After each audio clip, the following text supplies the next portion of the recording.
Magandang araw mga ikaapat na baitang, ako muli ang inyong guro sa Filipino 4. Nandito na tayo sa week 7. Ang aralin natin dito ay tungkol sa nagbago ako. Makinig kayo mabuti at babasahin ko ang isa sa mga kwento na pag-unawain niyo. Nagbago ako. Galit na galit ako dahil hindi dumating ang aking mga kaibigan noong umagang yun. Usapan kasi namin na susunduin nila ako para maglaro ng basketball. 11 taong gulang ako noon at nagbabakasyon sa Los Baños, Laguna. Hindi ako mapakali. Masungit ako sa lahat ng aking kasama sa bahay. At dahil dito, nasuya na si Papa at sinabi kong kunin mo ang nakatuping banig ng iyong mama, isang aklat, pagkain at inumin.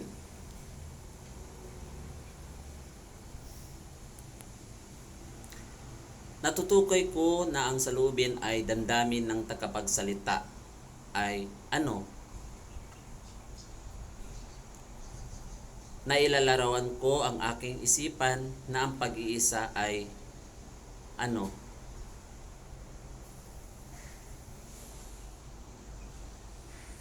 Ipagpatuloy natin ang kwento.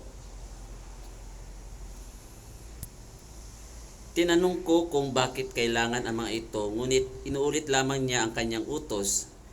Hindi na ako nag-atubili pa at sumunod na rin dahil baka mapagalitan pa ako muli. Nagpunta kami sa bundok ng Makiling at pinapababa ako bandang tuktok nito. Baba, hindi naman matiis ang masama mong pag-ugali. Hindi ka dapat na pakisamahan. Dumito ka mag-isa ngayon maghapon hanggang mapag-aralan mo kung paano ang wastong pag-ugali.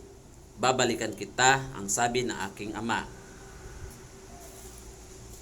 Suyang-suya akong bumaba ng kotse. Galit-galit ako sa aking ama. Umiyak ako ng malakas. Pinagtatapon ko ang banig, aklat, pagkain at bote ng tubig sa may gilid ng bundok. Gigil na gigil ako sa aking sitwasyon. Iyak ako ng iyak. Tumigil din ako kasi wala namang mangyayari kahit na gaano ako katagal umiyak. Pinagpupukol ko na lamang ang maliit na bato, pero tumigil din ako dahil nakakapagod eh. Pumitas ako ng dahon ng halamang pinagpupunit ko ito. Kukuha sana ako na muli ng dahon, ngunit nakita kong may uod ito. Ayaw kong humawak ng higad, kaya pinagmasdan ko na lamang ito. Kain siya ng kain sa dahon. Napag-isip ko na hindi ko pala dapat sirain ang mga dahon dahil pagkain ito ng ibang hayop. Umupo ako sa lupa at sinipa ang di kalakihang bato.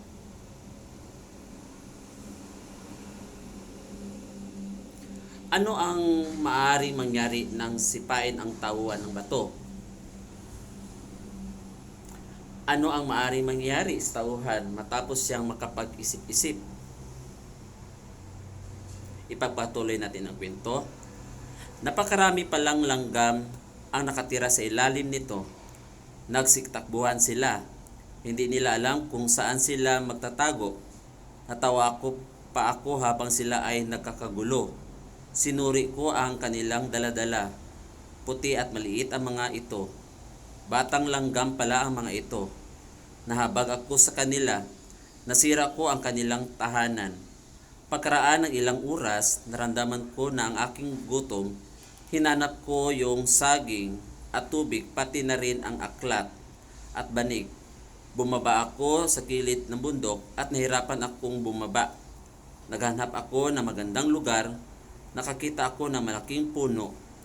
Malalago ang mga dahon nito at malimlim. Inalatag ko ang banig at mahiga at ginawa kong unan ang aklat pagkatapos kumain. Napansin ko ang kagandahan ng aking kapaligiran sa aking pagmuni-muni. Napagtanto ko na kay ganda pala ang ulap at ng mga halaman. Nakatutuwa ang mga huni ng hibon. Tumigil na rin ang naghihimagsik kong damdamin. Napalitan ko ito ng pag-ibig sa kagandahan at kapayapaan. Nakadama ako ng pagsisisi sa aking mga kamalian. Ipinapangako ko ang aking sarili na magbago na ako sa aking pag-uugali. Nagdasal ako sa Diyos na sana gawin niya ako mabuting tao. Hindi ko man lamang nabasa ang dinala kong aklat, pero nanatili ako nakahiga. Pinagmasdan at pinapikarimdam ko ang lahat ng nasa aking paligid. Kay ganda, tahimik at payapa ang lahat. Hapon na nang sunduin ako ni Papa, magalang ko siyang binati. Wala siyang itinanong. Wala rin naman akong sinabi sa kanya. Nagbago ako sa aking pag-uugali at alam niya ito. Naramdaman ko habang binabasa ang bahaging ito ay dahil sa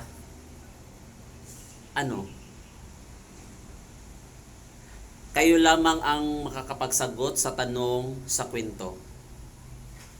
Sa kwento na ito, may kaugnay ito sa aking leksyon tungkol sa ayos ng pangungusap.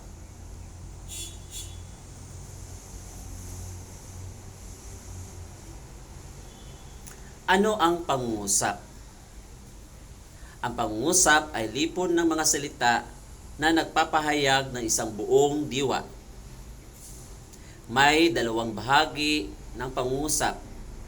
Balikan natin yung ating aralin doon sa week 6 tungkol sa simuno at panaguri. Na ang simuno ay ang paksa na pinag-uusapan sa pangungusap.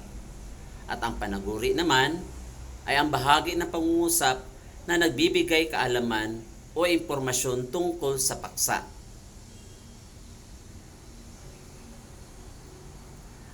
May ayos ng pangungusap.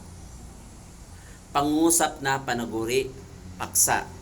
Ito ay tinatawag na karaniwang ayos. Pangungusap, paksa, panaguri. Ito naman ay di karaniwang ayos. Tukuyin ang isinasaad ng mga larawan. Nagwawalis ang tao sa kalsada.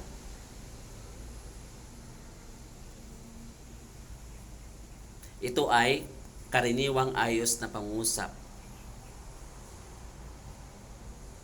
Siya ay nagtatanim ng palay. Ito ay di karaniwang ayos na pangungusap. Siya ay silito, naglalaban ng mga damit. Ito ay di karaniwang ayos na pangungusap. Nagdidilig sila ng tanim. Ito ay tinatawag na karaniwang ayos na pangungusap. Si Sheila ay naghuhugas ng pinggan. Ito ay di karaniwang ayos na pangungusap. Balikan natin ang ayos ng pangungusap. Ayos na pangungusap, ito yung dalawa na karaniwan at di karaniwan. Ang karaniwan na ayos ng pangungusap ay nauuna ang panaguri kaysa simuno o paksa. Halimbawa, watak-watak kami. Watak-watak ang panaguri. Kami, simuno. Di karaniwan naman, ayos kung nauuna ang paksa at ginagamit ng panandang ay. Halimbawa, ako ay isa sa marami. Ang simuno dito ay ako. Marami naman ang panaguri. Tukuyin kung karaniwan o di karaniwan ayos ang pangungusap. Kayo mga mag-aaral, ano kaya sa palagay nyo ang mga sagot nito? Masayahin ang mga Pilipino. Karaniwan ayos o di karaniwan ayos? Tama, karaniwang ayos. Si Napoles at Gloria ay may kuto. Ito ba'y karaniwan o di karaniwan ayos? Tama, di karaniwang ayos. Sunod naman ay si Ann ay tumatakbo. Saan dito sa dalawa ang pangungusap na karaniwang ayos o di karaniwang ayos? Tama, di karaniwang ayos.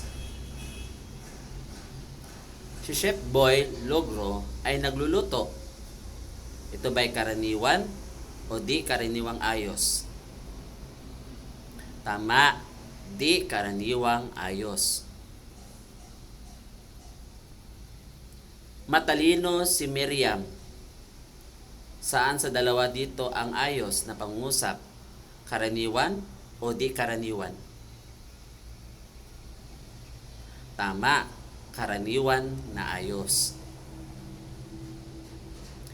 May mga kayarian ng pangungusap. Isa na dito ang payak na pangungusap. Ito ay nagpapahayag o nagsasaad ng isang buong diwa o kaisipan. Una, sa letrang A, payak na paksa at payak na panaguri. Halimbawa, mabuting tao ang nakatira sa bahay na yan. Ang payak na paksa, mabuting tao. Payak na panaguri naman ay bahay. Sumunod sila sa kanilang mga magulang sa London. Payak na paksa ay tinatawag na magulang at ang payak na panaguri sa London. Letrang B naman, payak na paksa at tambalang panaguri. Si Rika ay sasayaw at aawit sa palantuntunang bukas. Ang payak na paksa ay si Rika. Ang tambalang panaguri ay sasayaw at aawit. Talagang mapagkatiwalaan at maasahan. Payak na paksa ang talagang, ang tambalang panaguri ay mapagkakatiwalaan at maasahan. Sa letra na C, tambalang paksa at payak na panaguri. Halimbawa, sina Lia, Nina at Ben ay makaklase noon.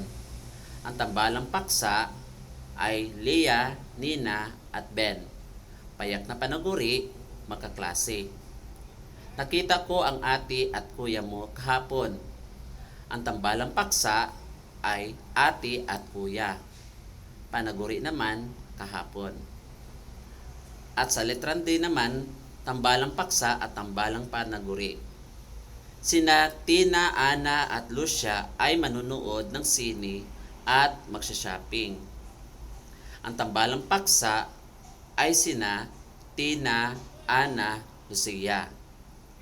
Ang tambalang panaguri ay sine at mag-shopping. Pangalawang halimbawa naman, ang aking kapatid at ako ay magtatrabaho sa umaga at mag-aaral sa gabi sa darating na pasukan. Ang tambalang paksa ay kapatid at ako.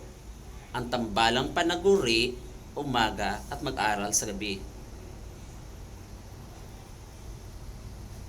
Tambalang pangungusap.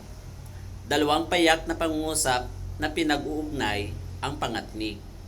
Halimbawa, ang apo ay umaawit at ang lola at lolo ay matapang makikinig. Umaawit ang lola at lolo.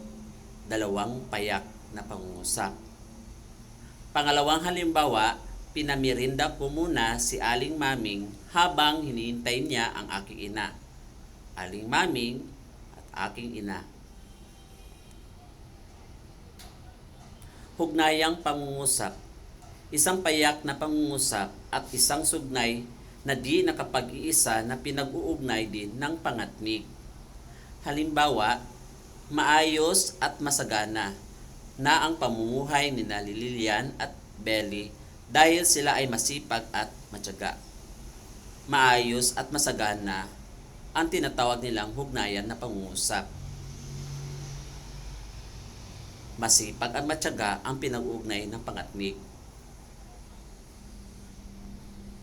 Langkapang pangungusap. Ang pangungusap na ito ay tinatawag na tambalang hugnayan dahil binubuo ito ng tambalang pangungusap bilang punong sugnay at dalawa o higit pang katulong na sugnay. Halimbawa, nang dumating ako sa aming bahay, natutulog na ang mga kapatid ko at sina itay at inay naman ay nanonood ng palabas na telebisyon habang hinintay nila ang pagdating ko. Ang langkapang pangungusap ay nagbubuo dito na aming bahay, ang mga kapatid ko at si inay at si itay, palabas na telebisyon at ang pagdating ko.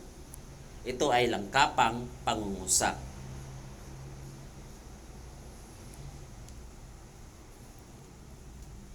So sa kwento kanina tungkol sa nagbago ako, yun yung pinag-uusapan ang ugali, kung paano babaguhin o di kanis-nais ang pag-uugali.